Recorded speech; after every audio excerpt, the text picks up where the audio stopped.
Thank you for joining me. I thought today I talk about the way we form relationships, and the way I have been taught to look at this is through looking at something called Panchang, which is a form of astrology to do with all, five elements, one of them being the lunar phases or tithis. This is the relationship between the sun and the moon when you're born.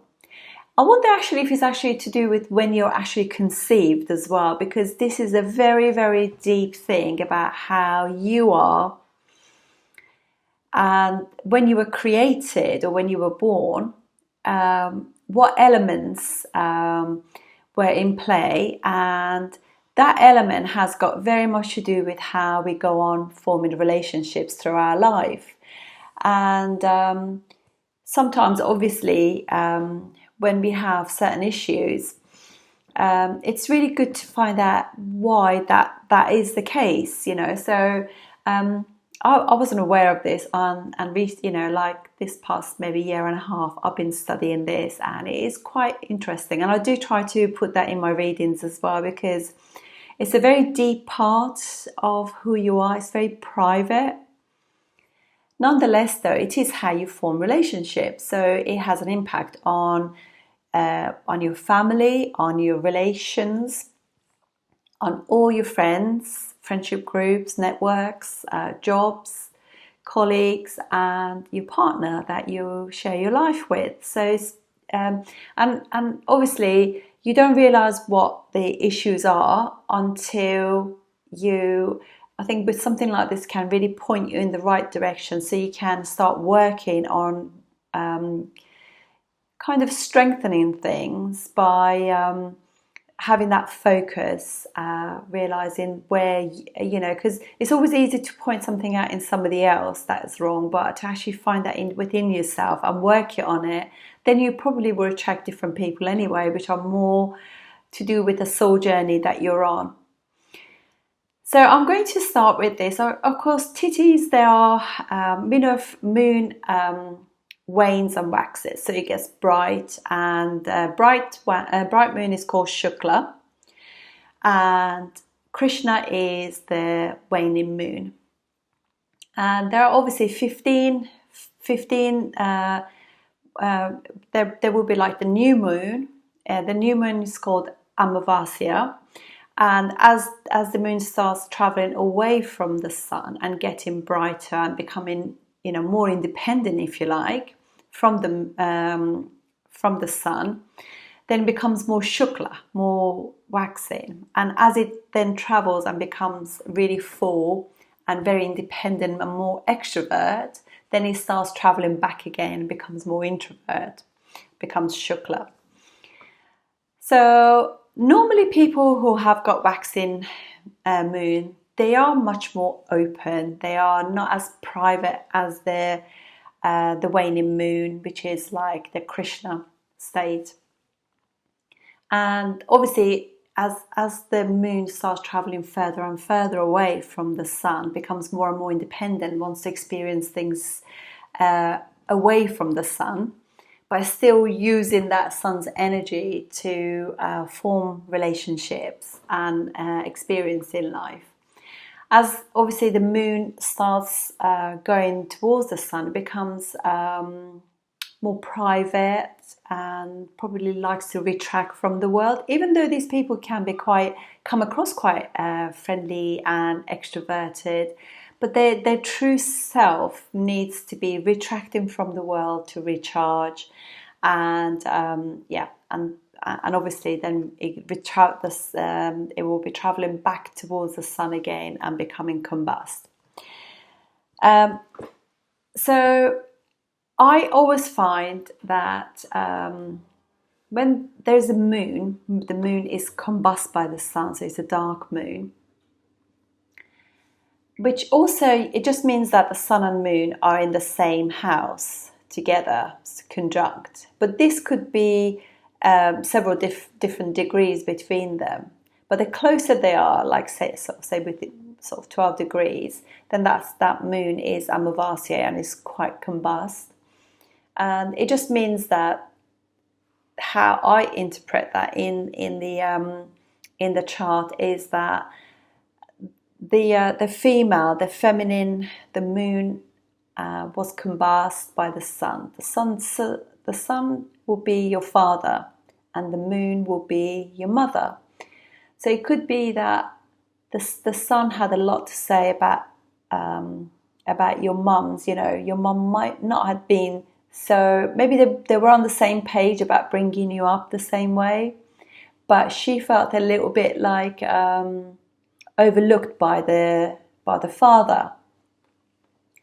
And I know when in some astrologies they sort of see that as a being on the same page is good, but it isn't good because the moon is combust. It's completely overshadowed by the sun. It's almost like the sun has got its own agenda. It's doing its own thing. It's gone, and obviously it could still be like more than 12 degrees. And so the moon could be still a little bit kind of shukla, if you like, a little bit more waxing. But nonetheless, though, still, if they're in the same house, the moon is kind of a little bit abandoned, not abandoned, feeling a little bit as though overlooked. I would say the term that I would use would be overlooked. I mean, I just got to dig in and just find a better word maybe, but I would say definitely overlooked, because I know of people close to me who have this, and that's definitely the case.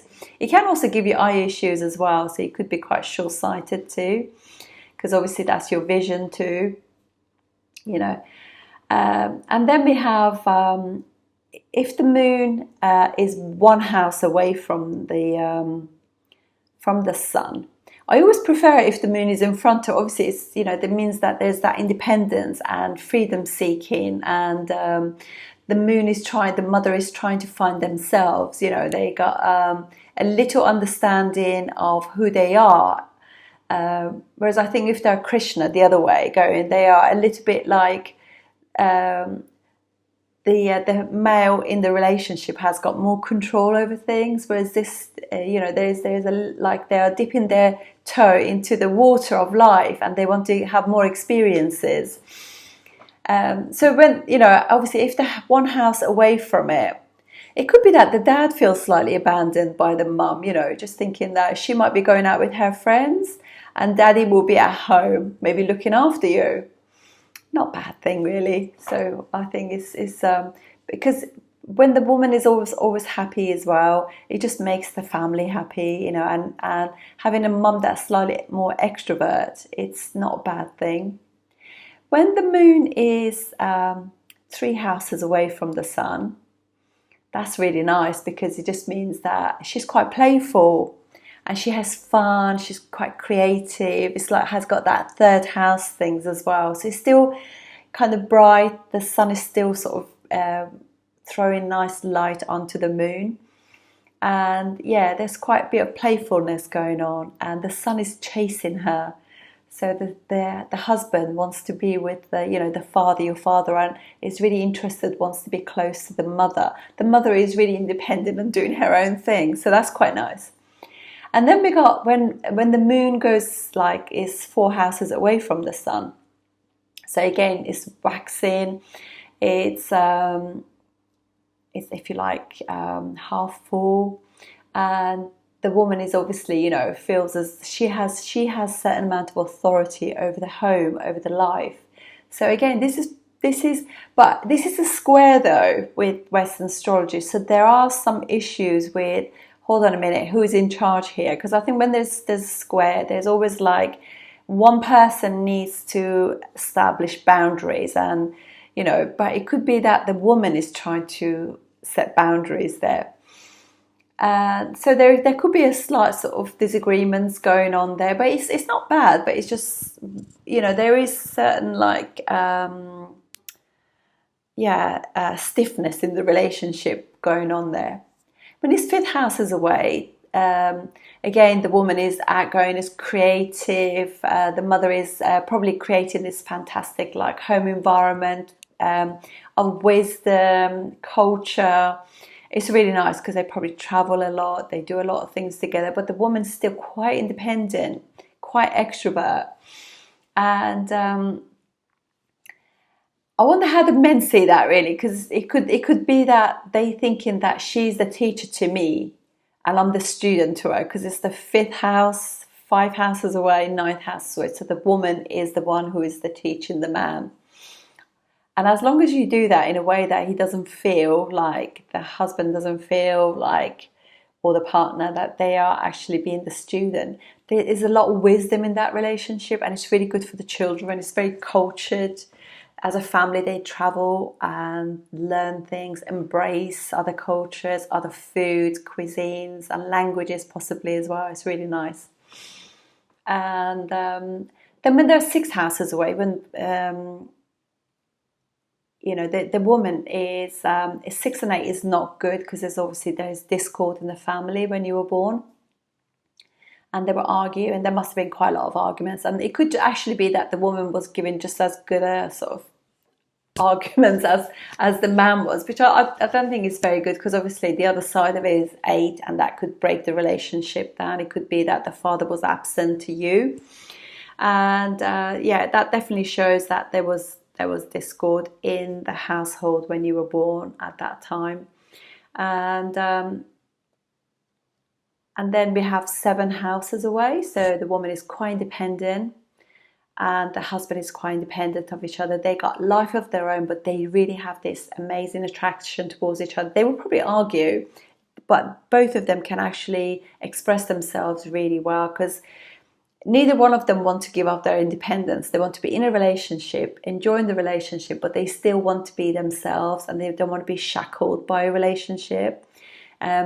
So that could be good if both of them. Obviously, it really depends on how the individuals use their intelligence to not see that as a threat, see that as like a really positive thing, that I've got a woman who is feisty, who's independent, who can actually, even without me, if something was to happen to me, they could look after the family, and then enjoy that pull that they have towards each other, that opposition that brings them together. It's really nice. So, but there could also be enemies. You see, there could be openly enemies. So these could be the people that, like, in front of friends, suddenly they just have like, you did this, I'm not having it, but everything is out in the open. There is no hidden agenda. They express themselves to each other then and there, and it's done.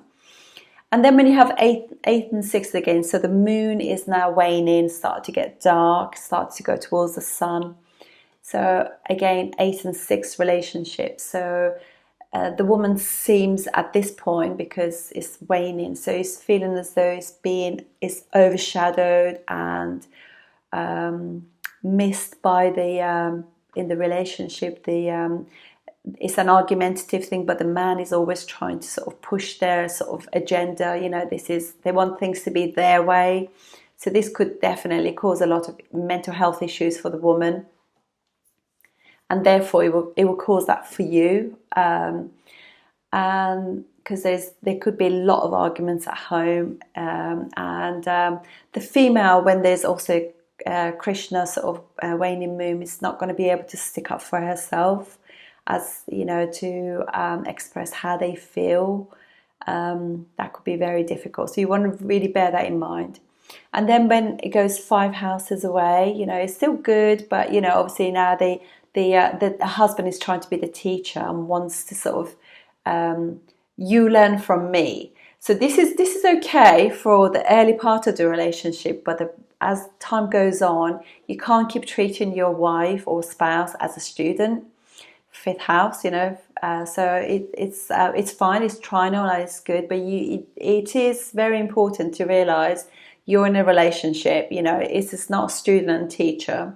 At the early stage, when maybe if you were a couple of years older, you had traveled more, she's learning things from you, but it's really good to actually give them wide berth, allow them to breathe, and don't treat the relationship like a student one. But it's still not too bad.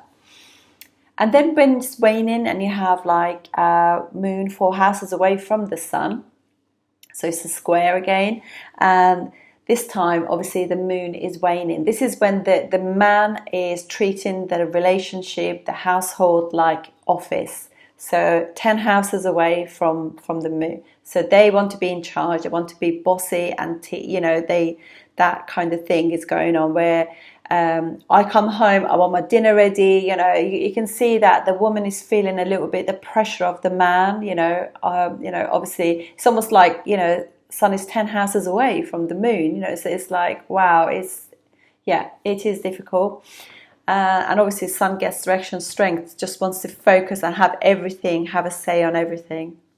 Then you've got 3 houses away, when the moon is 3 houses away. That's quite nice, but I think it's always better if it's the other way around, when the moon is in front of us, because the sun is chasing her.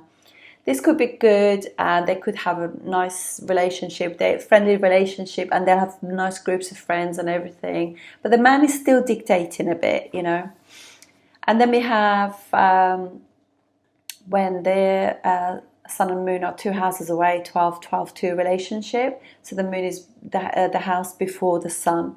That is again, I see that as an abandonment. I just see that they're not available in the relationship really. They just they pick and choose what they want from the relationship, and whatever they don't. So they're not fully in it, fully invested in it. This is how I see it, like how the relationship between father and the mother when you were born. And then this then gives way to how we form a relationship. So if, for example, if you have say, for example, I know from my really close friend, when she's got sun and moon in the same house, but it's Amavasya, so it's a complete new moon, very dark. In relationship, she has always she hasn't really done relationship. She just followed the relationship, which was based on the beliefs of the man. So he was in control. So it wasn't a real relationship. It was just dictatorship. So he was just saying to her, this is how I want the relationship. And she was just, she was just kind of going ahead and seeing. And obviously you look then to see what happens to you as you get older in the Navamsha.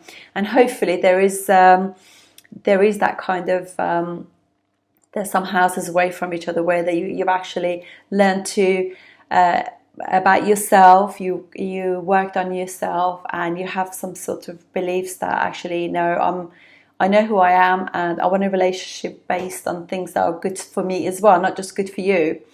And that will actually bring balance in relationships, but because the man at the beginning might think that that's the relationship that he wants, but it's not really a relationship. And what's the point when you want everything to be your way?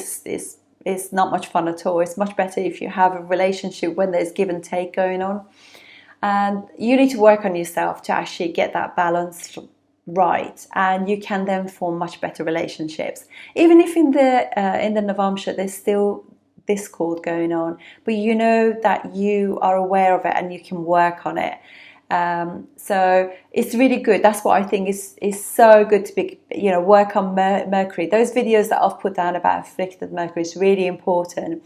Self-expression is single most important thing, because however intelligent you are, if you don't express yourself, you're never going to have in life what you deserve.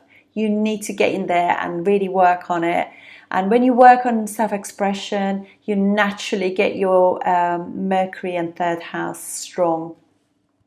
And that will just mean that people would notice you more, and that makes your 1st house stronger as well. So so don't worry about those things. But generally speaking, this is the way you can see it. You just want to work on those little issues, like for example 6 and 8. Obviously, whether it's moon is waxing or waning doesn't matter. It's still not good. It's still, so you don't want to be forming relationships where you always want to just push an agenda onto your partner. That is not really a relationship. That's just going to cause discord, arguments, violence sometimes, So you want to just make sure that if you have those things in there, this is how we form relationships. And it's not just with your partner, it's with your colleagues as well. It's I always want to be competitive. It's not a war. So, and you don't want to always come from that place where you're always arguing and fighting and you know, why would you do that? You just make yourself ill or make the person ill. So awareness is everything, I think, you know, and you just like not having that agenda, realizing that, you know, if I am like 12-2 relationship, you know, I need to work on that, because when things get tough, I can't work on the relationship, so I need to just move away and abandon it. Like some people do that, they just start drinking, or they just leave the relationship, they have affairs, they, you know, they just mess up, and the whole family unit is then suffering, and then they have children, and the children follow the same pattern again, and we need to break that cycle of constantly getting into relationship, abandonment, and then restarting again, or with the anger and fighting and divorce and everything, where we, you know, intelligently going into that and be supportive to them and supportive to ourselves. So we, by using this through titties and working on ourselves, we can just form such beautiful relationships. So I hope you helped, and if you have any views or anything and you want to share, that would be lovely. I look forward to seeing you on the next video. Thank you.